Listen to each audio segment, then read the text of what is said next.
Hello everyone, welcome to my channel. আজকে আপনাদের জন্য কোনো রেসিপি না, একটি ইনফরমেশন শেয়ার করার জন্য চলে এসেছি। কোন গোলমরিচ কোন খাবারে কিভাবে আমি ব্যবহার করি সেটাই আজকে আপনাদের সাথে শেয়ার করব।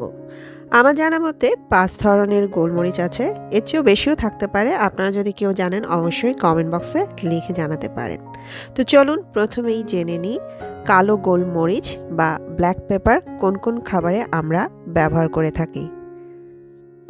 ছোট ছোট কালো বলের মতো দেখতে এই ব্ল্যাক পেপার বা কালো গোলমরিচের ব্যবহার কিন্তু খাবারে সবচেয়ে বেশি করা হয়। ডিমের অমলেট বানাতেই হোক বা যে কোনো খাবার ম্যারিনেশন করতে এই ব্ল্যাক পেপারটা বেশি ব্যবহার হয়ে থাকে। এবার আসছি হোয়াইট পেপারকর্ন নিয়ে, মানে সাদা গোলমরিচ।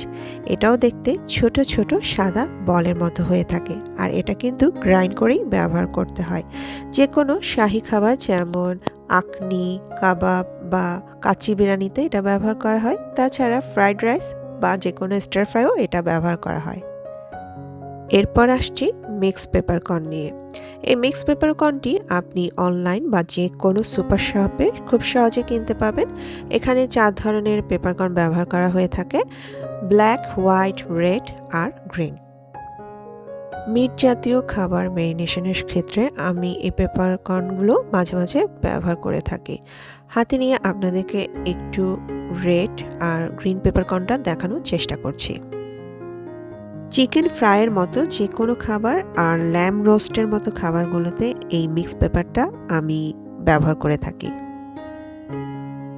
এরপর আসছি সিচুয়ান পেপার।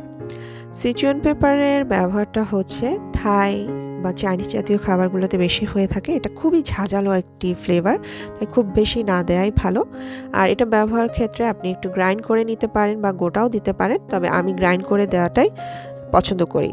যে কোনো স্টার ফ্রাই জাতীয় খাবার বাসায় রান্না হলেই আমি এই পেপারটা দেওয়ার চেষ্টা করি। এটা খাবারের মধ্যে একটা ঝাঁঝালো ফ্লেভার নিয়ে আসে, আর যারা ঝাল পছন্দ করেন তাদেরও এটা ভালো লাগবে।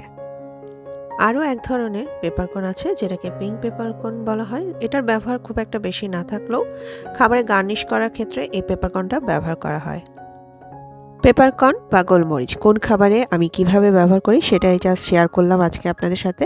কিন্তু আপনারাও কোনটা কিভাবে ব্যবহার করেন আমাকে কিন্তু কমেন্ট বক্সে লিখে জানাতে পারেন। আজকে তাহলে বিদায় নিয়ে নিচ্ছি। সবাই ভালো থাকবেন। খোদা হাফেজ।